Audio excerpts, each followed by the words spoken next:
Welcome to Murfreesboro Storytellers, a Bicentennial Celebration. I'm your host, John Hood. Our city is celebrating its 200th birthday, and each month of this over year-long celebration has a theme to showcase everything that's made Murfreesboro so special. Over the next several months, our program will cover a variety of topics, from our work to our music to so much more.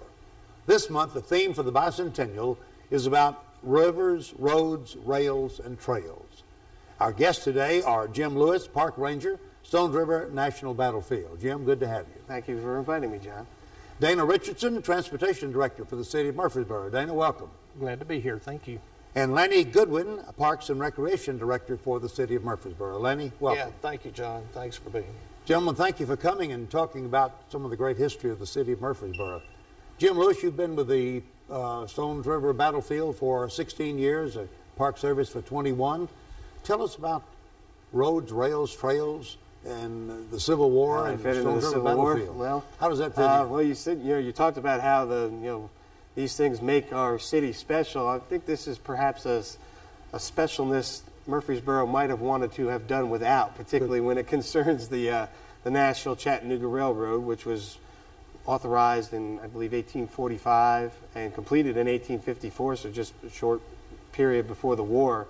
But that railroad that runs between Nashville and the city of Chattanooga would basically be the route of advance for the Union Army.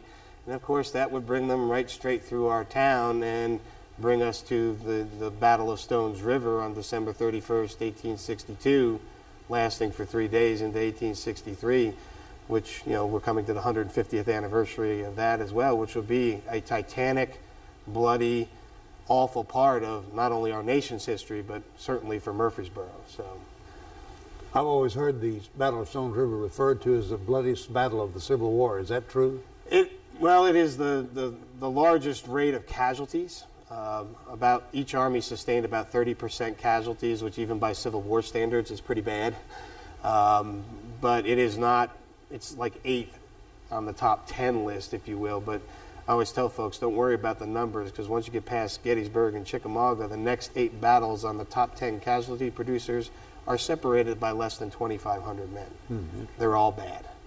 And of course, we had one right here. And the railroad is one of the big reasons Murfreesboro will be a bullseye on the map, basically, during the fight. And of course, there'll be 2 other battles here with Forest Raid and the Battle of the Cedars as well. So the railroad and the transportation net here in Middle Tennessee is one of the reasons that will keep Murfreesboro kind of constantly whipsawed back and forth in a pretty key place for either army to try to control during the war. You'd mentioned that even the railroad conducted tours through the battlefield. Yeah, they're actually also part of the reason we have Stones River National Battlefield today. Is the railroad has a long history with the Park Service.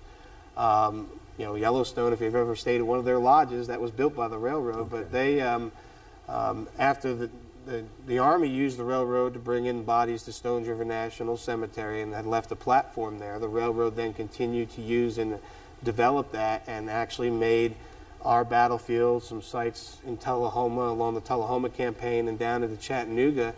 In fact, the monument, the artillery monument that everybody's familiar with here over by the river, was built by the railroad. They purchased Redoubt Brandon and actually put together little heritage tourism packages and would stop people at the cemetery. They'd get out and tour that, walk or take a carriage ride over to the monument by the river. And so they were the first people to do what I do today, by the grace of the National Park Service. Wonderful.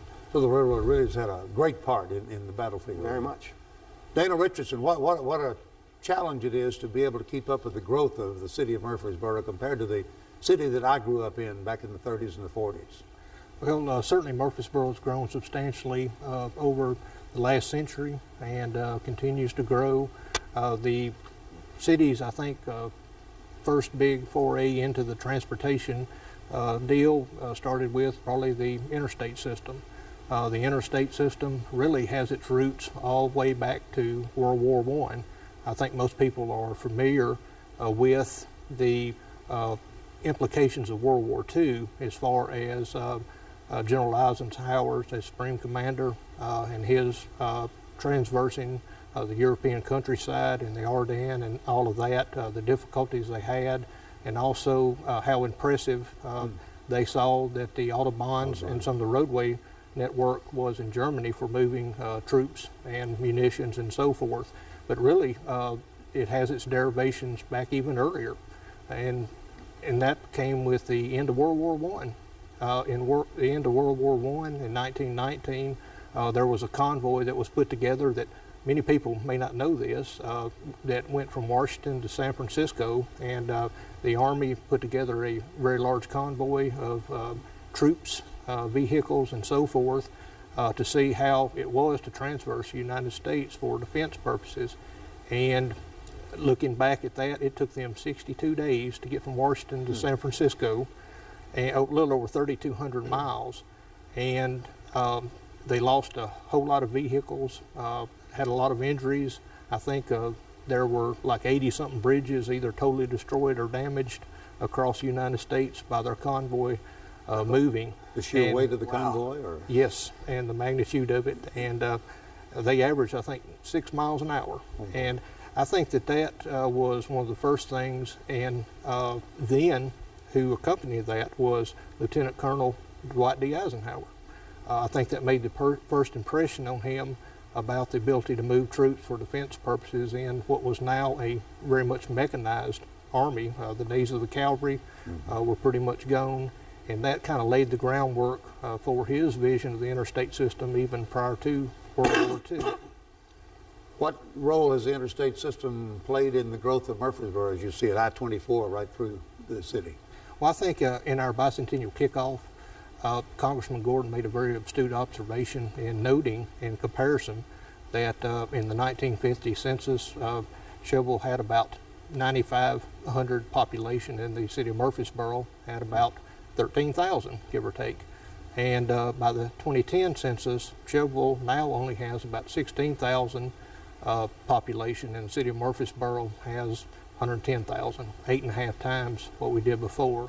And certainly there's other factors that can be considered, but certainly the interstate system and the movement of commerce and the making it very much a desirable place to develop is one of the huge things that has underwritten the population growth in the city of Murfreesboro. Very good.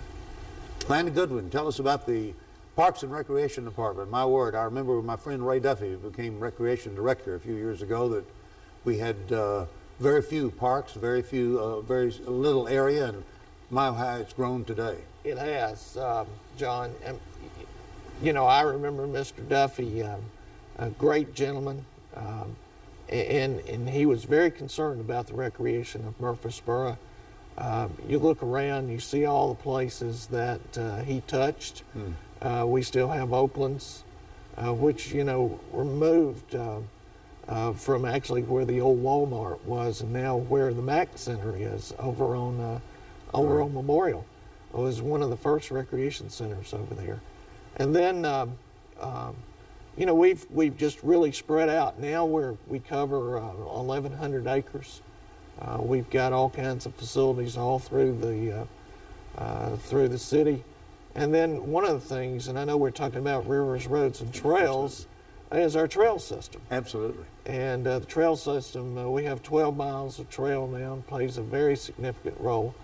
Pick up a little on what Dana talked about, the whole looking at how troops moved was really made the post-war act and the highway bill that created the interstate system in the mid-50s made everybody kind of car friendly. That was, you know, the car was really coming on. The families were starting to get automobiles.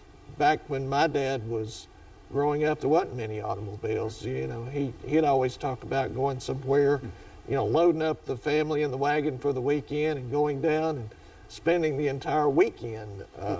So, you know, the car made it very friendly, and we got to where we would eat out of a car, we get our laundry from a car, we do a lot of things out of the car. But in the early 1991, they repealed the Highway Act, and they added something called multimodalism, where 10% of the highway fund went for alternative transportation. So a lot of our funds for the trail systems have come out of that act. So Congressman Gordon was instrumental in Congressman getting Gordon, a lot Mark of that. Gordon, was very instrumental. Matter of fact, our first 3 miles of trail looked at linkage. I know that the National Park Service looked at how can we link. There's some significant things across the country of parks that are close, and they looked at linkage. So the first part, we worked with the National Park Service, with Congressman Gordon in the city, and trying to develop a linkage between the National Battlefield and Fortress Rosecrans. Will we also link to, say, Davidson County, other counties like that eventually? Is that Well, part of the there's plan? a push right now. We're developing a trail that is on the northern portion of the city, of the Stones River, and it will head towards Smyrna. Okay. And Smyrna is supposed to pick up Port of that, Laverne, and then eventually go into the Percy Priest area. So what are the immediate plans for adding any?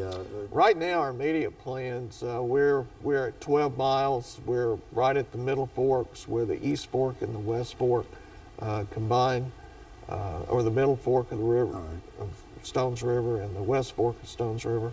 And we'll be heading another 3.5 miles toward Barfield Crescent Park. Jim, will the railroad play any role in the 150th observance of the Civil War as far as Stones River Battlefield is concerned? As it stands right now, I mean, the railroad is, of course, still an active railroad run by CSX. It's pretty much entirely freight now. Right. You know, I don't believe CSX will be participating in any of the events. Of course, the railroad remains one of the key features when you come to the battlefield. I mean, it's still there. I mean, it's still an operating railroad. And sometimes even on cue, when I'm giving a program and mention the railroad, goes through a train. Sometimes that's good, sometimes that's not so good. You know, other than that, I don't know that, you know, people will see it, and we'll certainly talk about it. Of course, you know, the road network's also important as well. You talk about the history of the roads. Well, the interstate of 1860, of course, is the old Nashville Highway as we know it today, but the Nashville Pike, we actually had a toll road. People can actually still see where the little toll house sat right in the heart of the battlefield. And if they want, we've got a little sheet of paper that shows the toll rates. And no, we haven't yet figured out how to get recompense from the Union Army for all the tolls they owe for passing through. But boy, if we could, that'd take care of some budget problems pretty quick. How were those toll rates computed? Was it based on the mileage? It was. I don't know how they did it by mileage or whatnot, but at that toll house, if you were a man on foot, you had to pay like 2 cents, and if you were on horseback, you had like 5 cents, and a wagon based on how many horses or mules were on the team was basically how it was set up. And we figured if we sat down and figured out, you know, how much the Union Army passed by there on the way into Murfreesboro, and then did it by inflation, you know, we could pretty much pay for the city of Murfreesboro budget for about 3 years if we could get the Army to pay up. Yeah, just add interest to that. Yeah, too, you yeah. know? Speaking of transportation, too, you have a new entrance to Stones River Battlefield. Yeah, and speaking of roads and trails and stuff, we're very happy about that. If folks have been passing down Thompson Lane, they will see that we have a rather gigantic gate out there. Excellent addition. In fact, I have it on good authority. It's actually bigger than the gate at Yellowstone National Park. Wow. But it so far has worked out really, really well. We're actually seeing an increase in visitation. Some, of course, has to do with the wonderful weather we've been having this winter and spring. But one thing we have been noticing, and a lot of that increased traffic, is actually folks from here, from living here in Murfreesboro, who may have visited in the past or have never visited and are just drawn in because of the gate and coming for their first time or coming again for the first time in a while, simply because it's doing exactly what we wanted it to do. Well, you know, it was difficult to find before. Yeah, we were very hard to find. The folks at the Chamber of Commerce will tell you that. They constantly had questions about how in the world do you get there to get that in. So we are so far very, very, very happy with how it's worked out. And some people may not realize that, you know, people move into town and just assume that the roads and things that have always been there. Thompson Lane from Old Fort Parkway to Broad Street didn't even exist before the 1990s. Right. That was a project that we built in concert with the Department of Transportation as a 5-lane road to connect basically Old Fort Parkway back to Broad Street. Okay. So it has not been there that long. And a great addition that was. Dana, and we talk about roads now and transportation. There's discussion about the intersection of Old Fort Parkway and Broad and Memorial, some plans about making some changes there. Well, I think that project has been discussed for many, many years, and maybe even before I was born. But in the new era discussions, I think that this is a project that's finally moving forward. We really started actively re-looking at this in the mid-1990s, and the analysis that were performed on this pretty much conveyed that separated grade crossing, which is a fancy way of saying a bridge over Broad Street, was the only thing that provided long-term benefits. We worked with the Department of Transportation. That's been designed, and it's now in the TDOT's FY 2013 budget.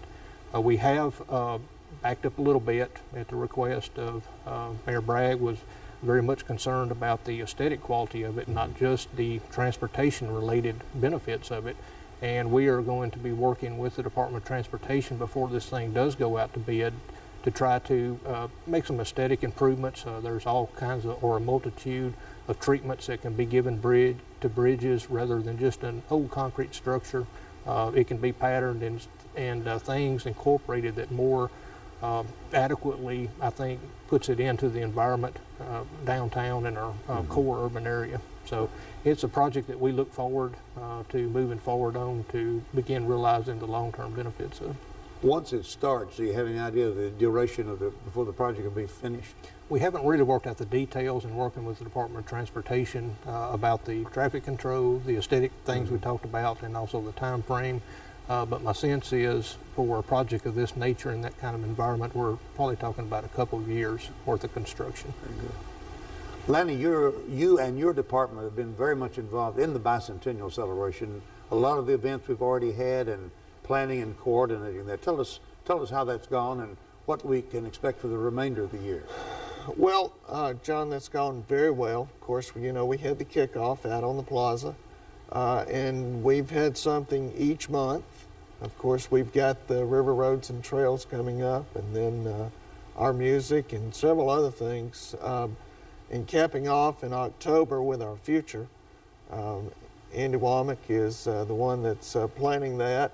And of course, we've got our half marathon. And the half marathon is going to be themed Our Future. Excellent. Which is a new event. Matter of fact, we celebrated 5 years with our half marathon last year. And we've capped it at 2,500 people running through the city. Of course, we shut down half the city. And we have to work with Dana on doing that. It's in October, and this year it's going to be October 13th. We're going to open up the registration in May, just a few days, and we think we'll sell that out. Usually we sell it out in the first 15 days. Last year it took 11 days to do that. Wow. But it's a huge event. We've got some bigger events planned coming up for the Bicentennial, but I really think this has really been good, not only for the city and our citizens, but just really kind of marking that very significant part of history for this city and saying, all the things that we developed this city for and all the things that we've really strived for and what has made Murfreesboro great. So that's why we tried to focus on all these different themes through, and we hope that folks have enjoyed it. I know I've enjoyed watching your show, John, here and learned a lot from different people that have come on, and I think it's been a great celebration so far. Well, thank you. We've enjoyed being a part of it. Cannonsburg has been involved in the Bicentennial as well, hasn't it, as one of your locations? It has, and of course, the big thing coming up at Cannonsburg will be Uncle Dave Macon Days. It'll be the second weekend of July, and we expect to have 40,000 to 60,000 people at Uncle Dave Macon Days. So, and we'll conclude at Cannonsburg in October. So we'll have another celebration there just a few months after that. Excellent. Jim, you have other events coming up this year for the... Yeah, we do as well, as Murfreesboro is doing 200. Of course, we're in the midst of the 150th anniversary of the Civil War, and This is a big year for the state of Tennessee in 2012, or 1862, for good or ill. You know, we've already had Fort Donelson, which of course leads to the fall of Nashville and the initial occupation of Murfreesboro in the spring of 1862. Battle of Shiloh's just finished up their anniversary, and now we're beginning to gear up. And a week after the Uncle Dave Macon Day Festival, on the third weekend of July, Stones River and National Battlefield and Oaklands will be doing a shared programming event to commemorate Forrest's raid on the town. And then, of course, not long after we conclude the Bicentennial Celebration, we'll be having a rather large symposium on the last weekend of October to kick off the 150th anniversary events that will kind of conclude at the end of the year.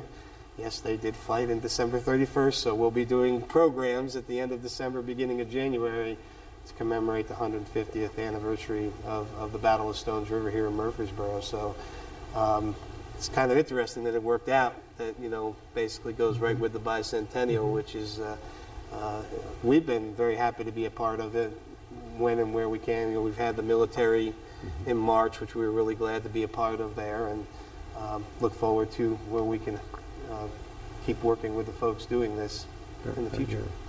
John, I know that Jim mentioned the river. Oh yes, we haven't talked about Stones River. The Battle of Stones River, of course, the Stones River National Battlefield is named after the river. Right. And the river played a very significant role in the battle. I'm sure Jim can add to that. In particular, which ties in with why the Park Service actually helped out with the beginnings of the Stones River Greenway.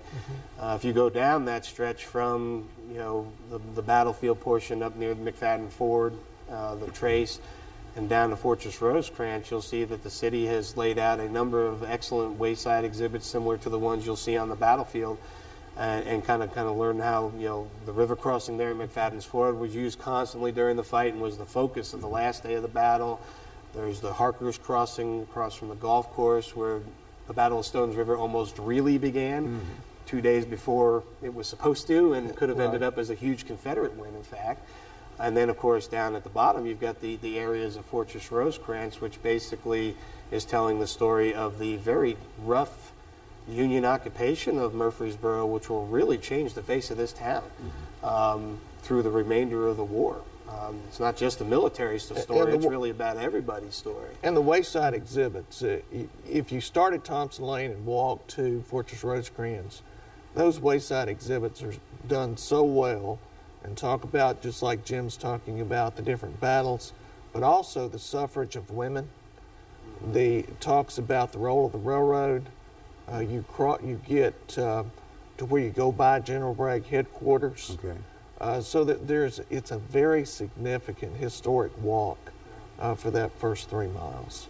When we talk about Stones River, I think about us getting the county seat away from Jefferson to Murfreesboro, and one of the reasons it was at Jefferson was because of the river. Yes. Is that correct? Yes. So the river is still very much a part of our history, as well as our day-to-day. And that was one of the significant things about trying to create the river trail, is the fact that this very significant resource that the city has was lost, so to speak. People were using it, dumping grounds, and we regained that resource. People now can go down, they can walk, they can recreate, they ride their bikes, they fish, they canoe.